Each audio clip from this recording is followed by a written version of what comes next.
Good morning, my Dunkin' Donuts friends.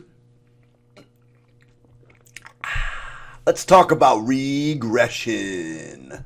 Not like how I've regressed back to like third grade. I don't want to talk about that.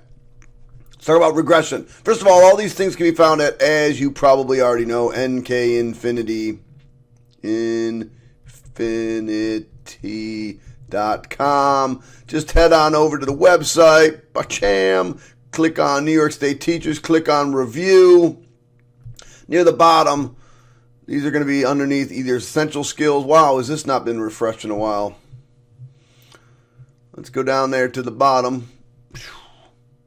And we've got lunch reviews. And in a few minutes, or when you get this, there'll be two more here. There's going to be regression and lots of equations, logarithmic, radical, systems.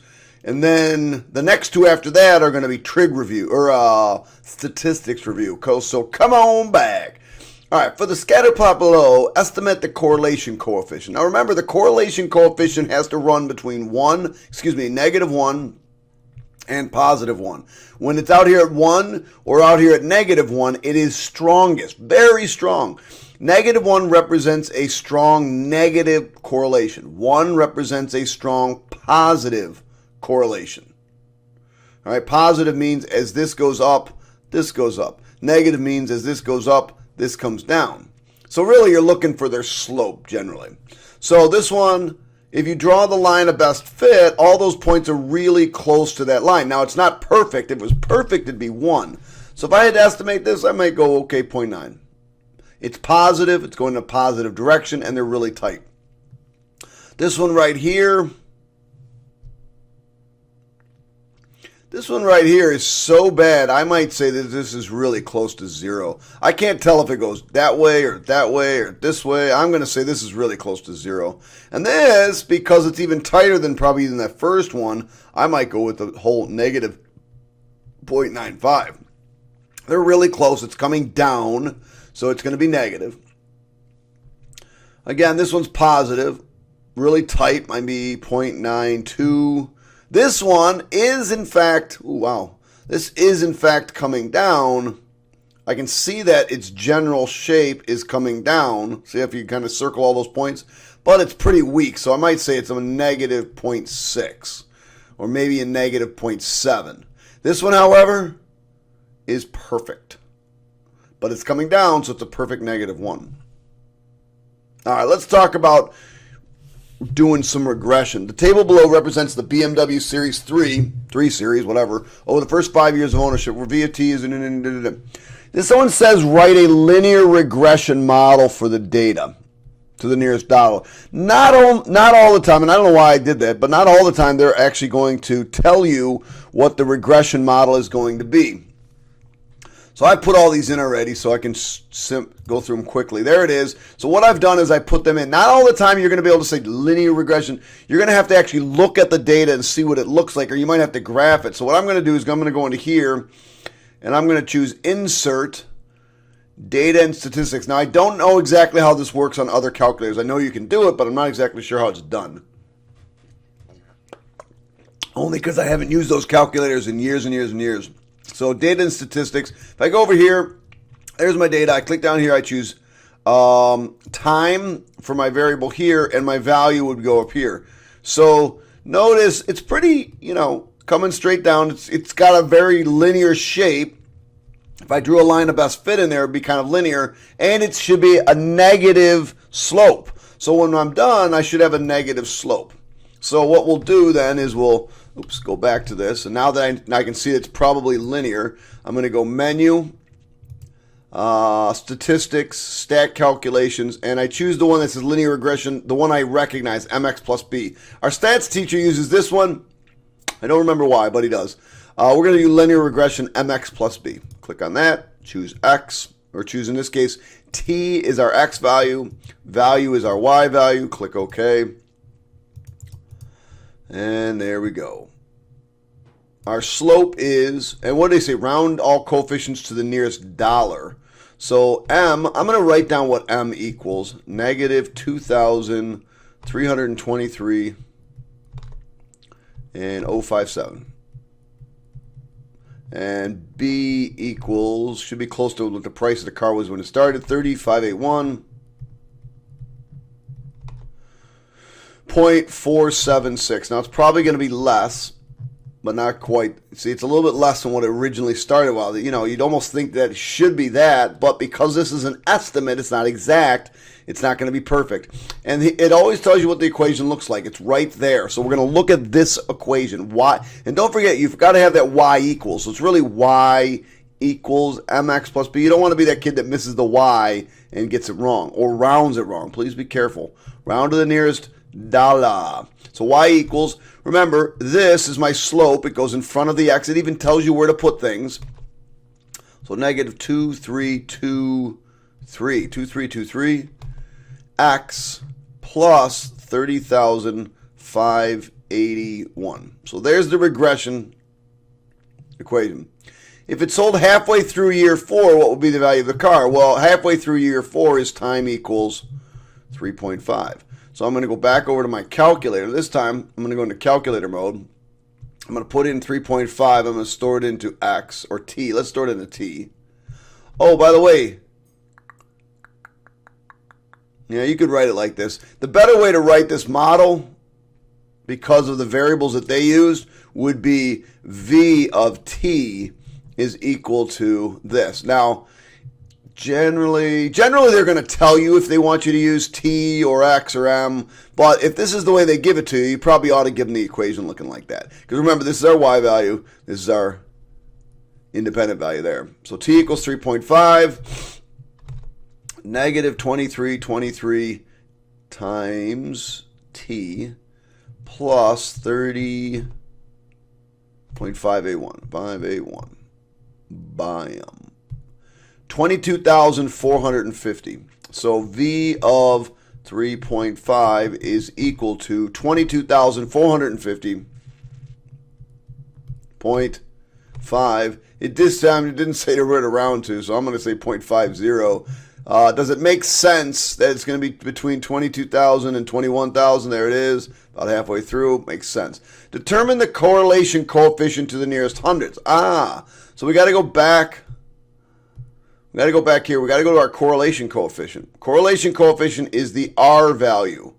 R value. The R value will tell you how strong the data is. It's what we were doing up here. We were talking about the correlation coefficient up here. We got to come back down here and see the R value. In this case, the R value is negative 0.9508. They want it rounded to the nearest hundreds. So R is equal to negative point. Now, if you forget the negative, it's completely wrong.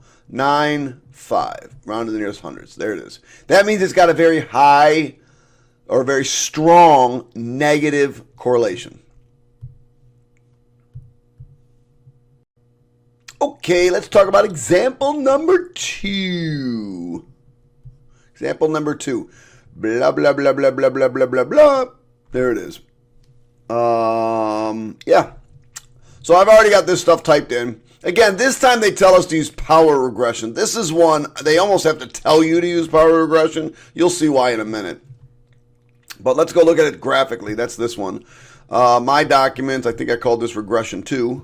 We'll go to regression 2. Hopefully these are the right ones. By the way, the biggest mistake made with this stuff, there's 2 big mistakes made. Not typing the data in correctly. Huge mistake. Huge. That's why I always recommend doing these problems twice. There's a really good shot. Now, if you do it twice and you get the exact same numbers both times, you probably got it right. If you do it twice and you get different numbers, do it a third time. Do it a fourth time. You don't want to miss stupid points on what should be a relatively simple question, okay? So what are we going to do? They told us to do power regression, but before I do that, I want to see what it looks like. Only because maybe they're not going to tell us what to do. Shoot. Insert data and statistics. Click down here. What do we got? Age, shaboom, and length. See, I don't know. Maybe I guess that's power regression. I don't know why that would be considered power regression. Psh, you're going to see what the formula looks like. It's kind of interesting. But that's our power regression formula. So we're going to go back into this. We're going to go menu, statistics, stat calculations, and down to power regression. And my calculator hates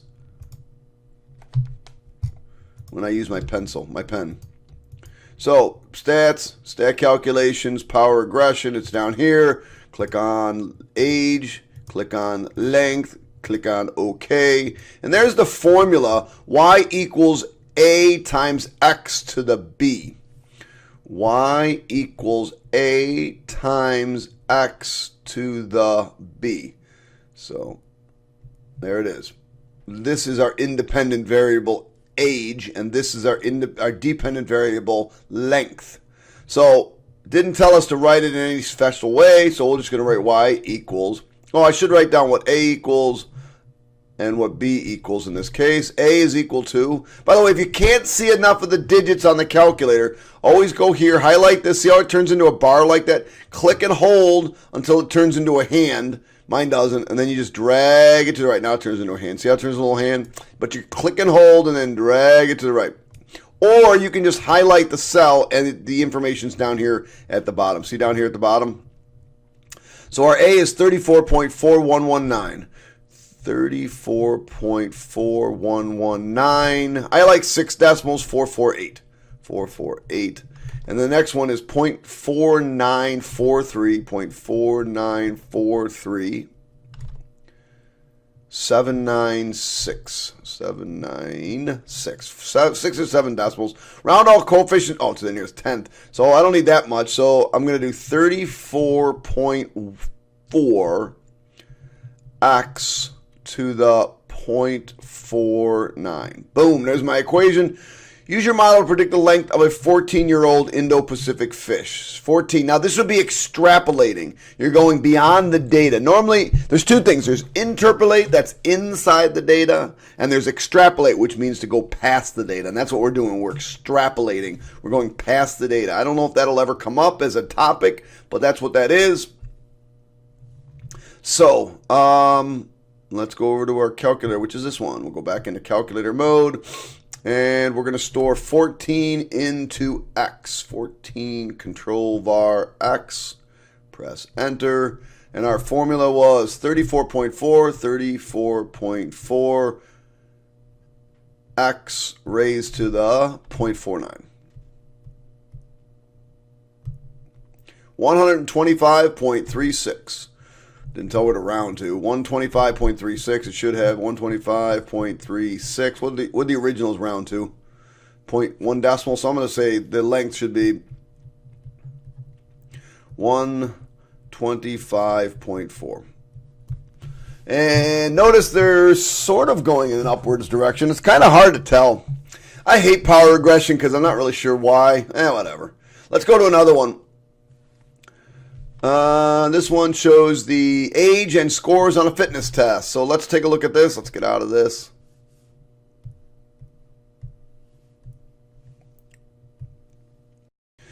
All right, we got our fitness test coming up. Again, I got this data already typed in, thank goodness, because otherwise it's a pain in the neck. I'll just go into my documents. I think we're on 3 now. Regression 3. So I took the time to put all this stuff in. Hopefully it's accurate. I checked it, so hopefully it's accurate. So we're going to do, in this case it says quadratic regression. Now our quadratic regression model should look something like a parabola this way or a parabola this way. So let's see what we got. I want to take a look at it though, because oftentimes, like I said, I'm going to say it every single time, they're not going to tell you which one to do. You got to be able to come over here and kind of look at your data. And even if you don't have a graphing calculator, you could come off to the side and just sketch what these are. Age. It's just a lot simpler to do it this way. And score. What is that? See, do you see that right there? That has to be a mistake. That's another great reason to do that. That has to be a mistake. There's no way that's right. And it should be, if you look over here, right here, I can see it, 3970. So I got to fix that. So I'm going to come back over here. Clearly I have a mistake. 3970. Good news is I believe it will fix it automatically. There it is. Thank goodness. Okay, and there's my graph. It looks like an upside down parabola. That means my leading coefficient should be negative. My A value should be negative. All right, so we'll go back. We'll go menu. We'll go right here. Always go to the first box afterwards. You can't be in selected mode because when you try to collect on statistics, you can't click on anything.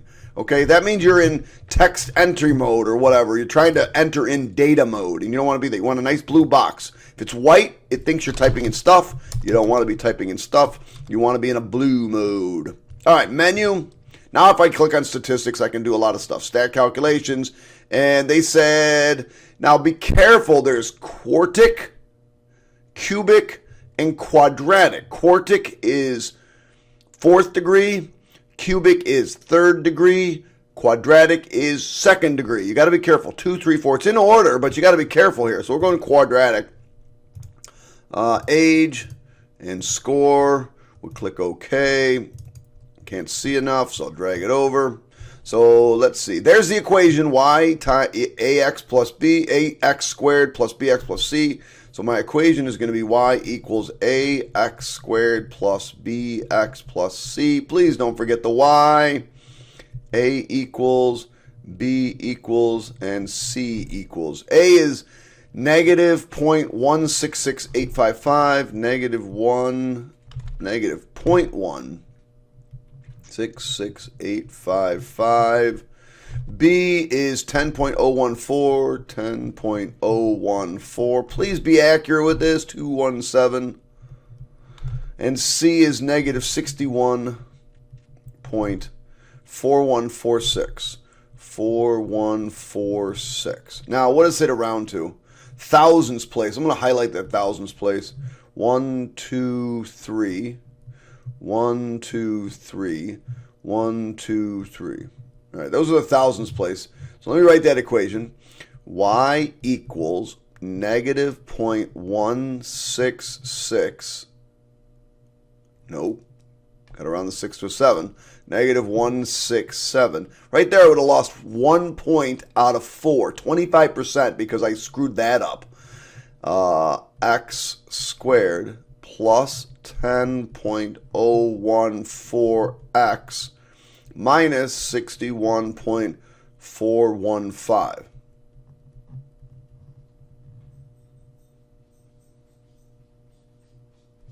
Okay, what score would you expect on a 23-year-old would get? So a 23-year-old probably is somewhere between 80 and 87. Now, if I don't come up with something between 80 and 87, my equation is wrong. Okay, so let's try this. So let's go in their calculator. Well, how old? 23. So 23, control var x. Didn't tell us what he used. And then negative 0.167, negative 0.167x squared plus 10 point something. Ooh. Squared plus 10.014. X. I know some people, it drives people crazy when they say 014. And it's minus 61.415. Press enter. 80.5. Okay, yeah, well, I guess it could be. So y equals 80.564. Didn't say what around, we'll leave it like that. And it is between there. It's not perfect. Like 23, I almost expect to be halfway in between there. But again, it's not perfect. So that's the best we're going to do. All right. Moving up.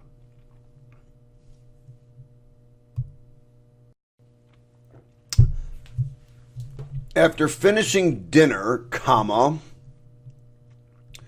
the chili that Mr. Picciotto made had to cool down before getting put in the refrigerator. The table below shows the temperature in degrees Fahrenheit after T minutes on the counter.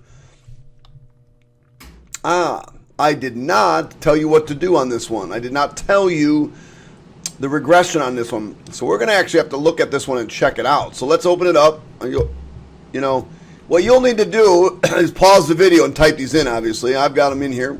Regression 4. We got 6 problems? I thought we only had 5 problems. Oh, yeah, 6 is a pain in the neck. All right. Anyway, let's go.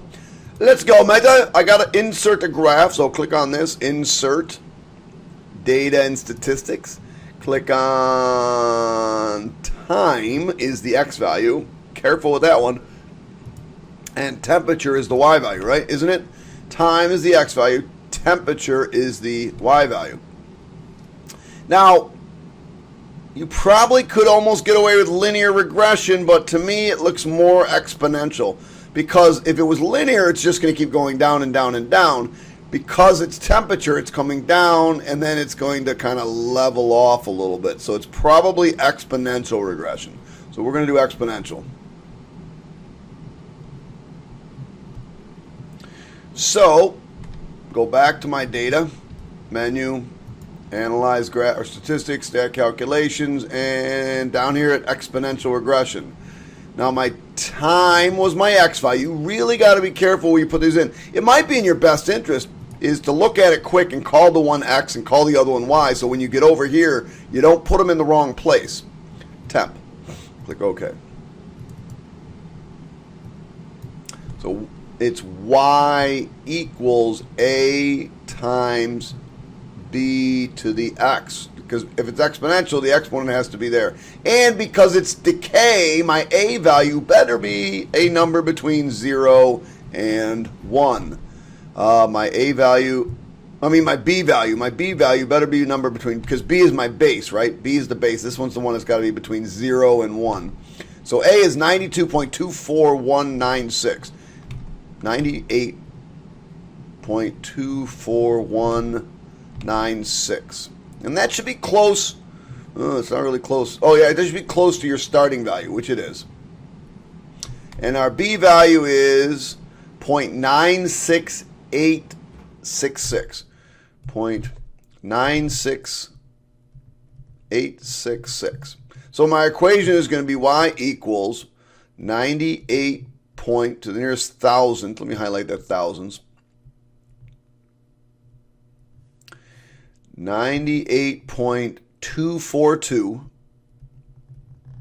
I always put the base in parentheses. I just think it looks neater and nicer. 0.969 to the x. What is the chili temperature after 45 minutes? So it should be somewhere between 28 and 20. Make sure it makes sense.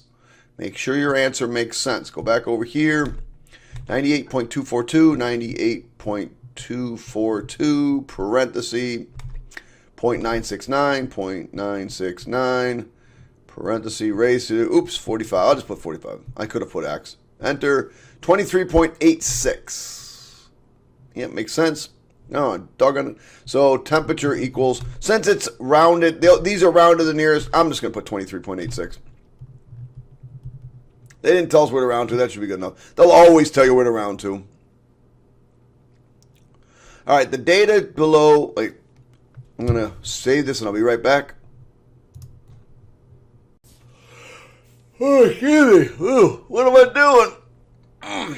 Anyway, the data below shows the Macintosh apple trees in Hilton. At the time of planting, the trees were 1 year old and they were 6 feet tall. So this is the age of the tree, and I guess this is the height. Oh, it's 20. So this is the average height of 20 trees. I guess they all averaged. They were all 6 feet tall when we started, I guess. All right. Determine the model equation to represent this data. Oh, so they're not going to tell us what this is. All right, so we're going to have to go find out. So not there. Let's go to the calculator. All right, so we'll go into my documents. I called this Regression 5. There it is. I need to look at it because they didn't tell us what to do. So we're going to go Menu, Insert Graph, Data and Statistics.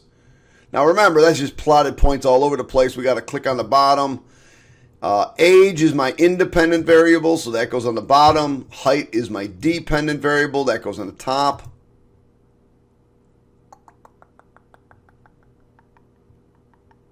That's an interesting question. Notice how it's going up like this, and then it kind of goes off. If you had to draw that equation in, you certainly wouldn't say exponential growth, right? That's not exponential growth. Exponential growth kind of looks like,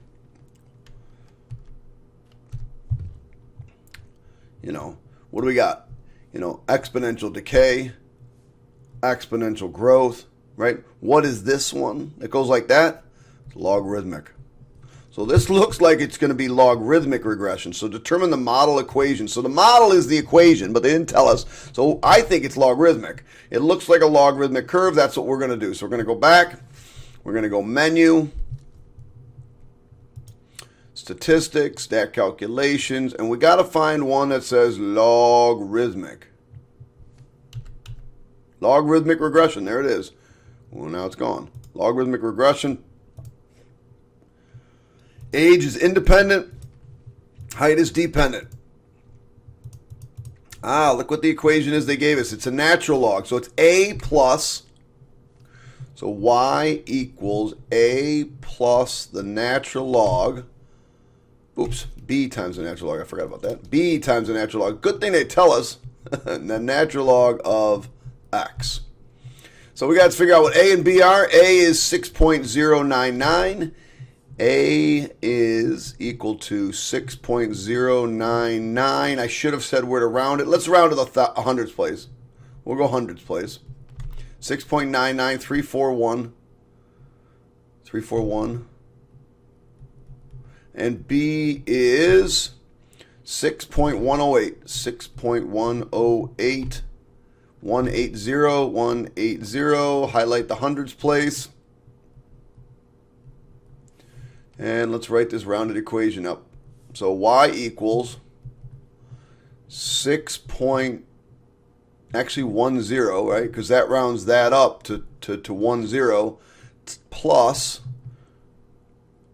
6. They're both 6.1. Wow, that is really weird. 6.11 times the natural log of x. So there's our model. What's the average height of 4.5 years? Now, at 4.5 years, we should be probably somewhere in between 15 and 16.5. I hope so. So, y equals, I really should show this substitution. 6.10. By the way, you have to put 10. That's rounded the hundreds place. Plus 6.11 times the natural log of 4.5. That is, in fact, a 4. For those of you who followed my videos, you know I cannot make 4s with this pen. I don't know what it is about this pen. It does not allow me to make 4s. So, 6.10 plus 6.11 times the natural log of 4.5. And what do we want it to be between? 15 and 16.5. 15.28. So, y equals 15.28. 99. Good enough. Should have told you where to round to. It didn't. Now it says predict the height. Now remember, this is interpolation. Interpolation. Because you're inside the data. This is extrapolation. Because you're going outside the data. So anytime you go outside the data, it's extrapolation. Anytime you're inside the data, it's interpolation. So let's see what we got. We're going to do the same thing. We're just going to do 15. And 22.64, it is higher than all of these, so 22.64. So y equals 6.10 plus 6.11 times the natural log of 15, and that is equal to, I forgot what we had, 28.646. 28.646. Nobody would measure a tree to the nearest thousands place, so that'd be kind of dumb. But they should tell you. All right, then this beast.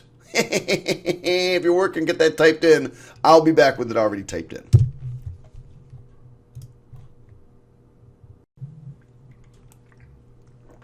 The amount of light a location on Earth receives from the sun changes every day depending upon the time of year and the latitude and the location. The amount of blah, blah, blah. Kansas City.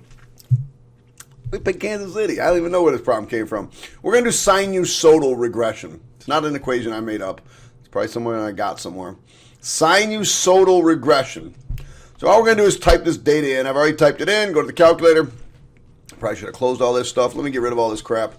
Ka-cham, ka-cham, ka-cham. Gone. See ya. Don't want to save that. And we'll open up regression 6. Yay. I've already typed it all in. Hopefully I got it right. But let's take a look at what a sinusoidal regression looks like. Menu, insert, data and statistics. Now, of course, it's sinusoidal, so it should be doing a periodic. That doesn't look sinusoidal. So down here we'll click on, let's say, day is the x value. That doesn't look sinusoidal. And y is the sun value. And I would say clearly that point is wrong. Clearly that point is not typed in correctly. That point should probably be here somewhere. So I'm going to check that one out, see what's going on with that one. That one looks like it's at 167. So I think 167's got to be pretty shot. 17.82. 167 should be 14.82. So another great test right there. Boom. Now I go back and look at it. It looks more. Now, of course, this looks more quadratic than it does sinusoidal. But if you think about what's going to happen at the end here, it's not going to keep going down. It's probably going to come right back up, right? So if it's going to come right back up and it's sunlight goes up, sunlight comes back down, and then it's going to follow that same pattern the next year, then this actually would be a very good sinusoidal curve. Now let's talk about this. Our maximum should be somewhere at about, looks like about 15. Our midline should be somewhere around, what, 12? So that means from 12 to 15, that means our amplitude should be somewhere around 3. Just thinking about what all the values might be when we do this, okay? So we'll go over here, scroll up to the top, make sure it's blue. You're going to do menu, and now we got to find statistics, stat calculations, and now we got to find sinusoidal. And there it is, sinusoidal regression. The X value was the day, the Y value was the sun, and we're going to click OK. Now it's going to tell you the equation. Now it's a little bit different than what we've done in class, so be very careful the way you write this. It's Y equals A sine BX plus C plus D. Now, because this is at the end, this is our midline. This here is what's called a phase shift, which is not in the curriculum this year, but will be in the curriculum next year. It's a phase shift. That's just a movement left or right. That should come as no surprise to any of you. This one here is our frequency, how many curves we see in 2 pi. And this is our amplitude. All right, so let's write down A, B, C, and D. Now, didn't we say A should be somewhere? I mean, if we look at the graph here, if we look at the graph, go from 12 to 15. Our amplitude hopefully is somewhere around 3. Look at that, 2.800. Let's round to the nearest tenth. So 8, 2.8. B, now we said our midline was going to be somewhere around 12. Let's see where D is, because I like to see where D is. D, look at that, 11.97. Actually, that's 11.97. 7 rounds it up, so it's actually 12.0. That's our D value, 12.0. Be careful with that one. C value is negative 1.38. Very minimal, negative 1.38. And our B value is well, if I round, I should probably, I guess what I'm going to have to do is round these to the hundreds place, because I should probably, I'm going to change that. Let's round to the hundreds place, because otherwise B just goes away. You can't have no B. You can't have 0B, because if you have 0B, it's not much of a frequency. So let's go to the nearest hundreds place. We'll change that to the hundreds. So 0.01, this would be 00. I already rounded that one to the hundreds place by dumb luck. And then this one's going to then have to go to 11.97. So Y equals 2.80. Now, was it negative or positive? It's positive. Times the sine of 0.01x minus 1.38 plus 11.97. Again, if I change this to a 0, I wouldn't have a graph. All right, predict the number of hours of daylight on day 142. Where is 142? 142 is somewhere around here, so I'm going to guess somewhere between 14.21 and 14.63. Go to my calculator. 142, control var x, and 2.8 times the sine of 0.01 x. I'm a little worried about that 0.01 minus 1.38 plus 11.97. 11.97. See, that doesn't make any sense. I'm a little worried about this 0.01 here. I mean, this might be not the greatest regression equation. Maybe I have to route to the thousands place. Let me try the thousands place. This would just be 0. I think that was 0 too. This was 7. And this I know was 0. 12.02. All right, so maybe this isn't the best regression equation. But anyway, that's how it's done. Sorry. I'm going to have to change that one for later. But that is how the equation's done. So I just wanted to see it. Goodbye.